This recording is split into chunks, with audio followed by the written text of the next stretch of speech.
अब दिल्ली जो है अब काम करने के लिए वो तैयार हो चुकी है, आतिशी जो है वो काम करेगी। कैसे देख रहे हैं इस पूरे समीकरण को?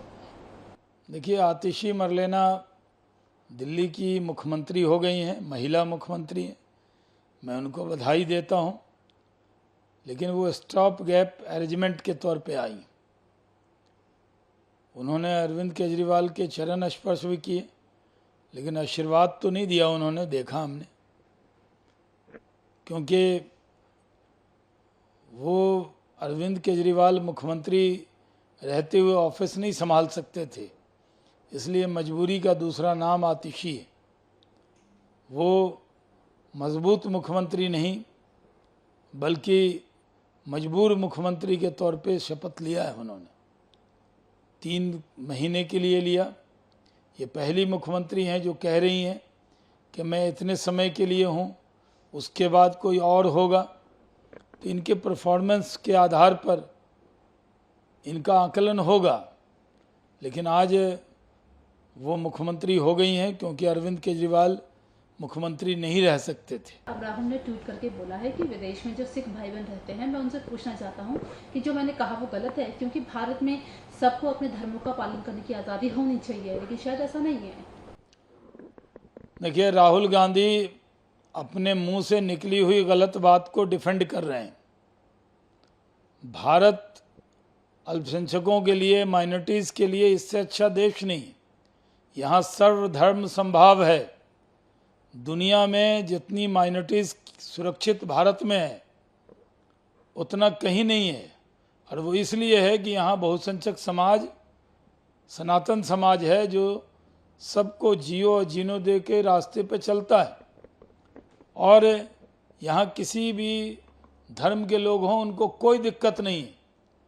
लेकिन राहुल गांधी हों या ईरान के राष्ट्रपति आयतुल्ला जो उनके सुप्रीम लीडर हैं आयतुल्ला खामनी, उनका भी बयान था भारत के बारे में, और फिर राहुल गांधी का बयान जिसमें उन्होंने कहा कि यहाँ धार्मिक आज़ादी नहीं है, सिख पगड़ी नहीं पहन सकते, कड़ा नहीं पहन सकते, गुरुद्वारा नहीं जा सकते। इससे बड़ा झूठ क्या हो सकता है? इस तरह का बयान भारत को कमज़ोर करने वाला बयान है।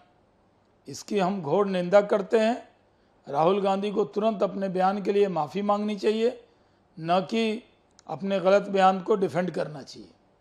वक्फ बोर्ड विधेयक पर ओवैसी वक्फ बोर्ड को सपोर्ट कर रहे हैं, वो मोदी के सपोर्टर हैं, मोदी के जानशी हैं। 2 करोड़ रुपए उन लोगों को दरगाह से सालाना मिलता है। वो गरीब कैसे हुए? वो तो बस सपोर्ट कर रहे हैं, एक एजेंडे के तहत सपोर्ट हो रहा है उनका। देखिए, वक्फ एक्ट जो है, जो अमेंडमेंट बिल आया है, उसमें सबकी राय ली जा रही। ये कहीं से भी मुस्लिम समाज के ख़िलाफ़ नहीं है। वक्फ की जायदाद जो लोग लूटे बैठे हैं उनको बड़ा दर्द हो रहा है, क्योंकि आखिर वक्फ एक्ट के रहते इतनी बड़ी लूट कैसे हो गई? लूट की छूट किसने दे दी? ये सवाल देश के अंदर बना हुआ है।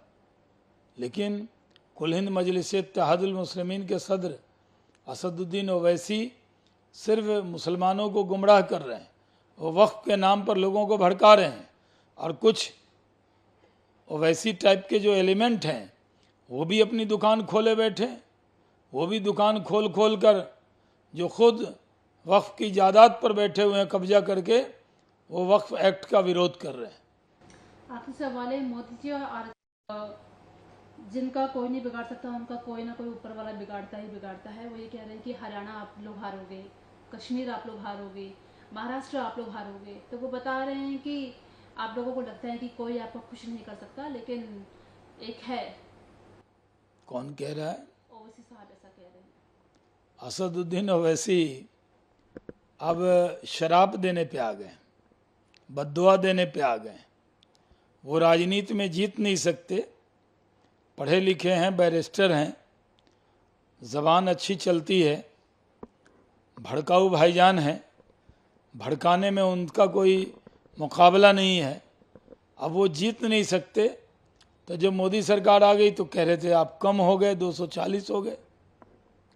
उनको ये नहीं मालूम कि पूर्ण बहुमत की सरकार है एनडीए की, नरेंद्र मोदी जी प्रधानमंत्री हैं, अब वो प्रधानमंत्री रहेंगे, लेकिन अब ओवैसी कह रहे हैं कि आपके मुख्यमंत्री हरियाणा में नहीं आएंगे तो महाराष्ट्र में नहीं आएंगे तो कश्मीर में नहीं आएंगे।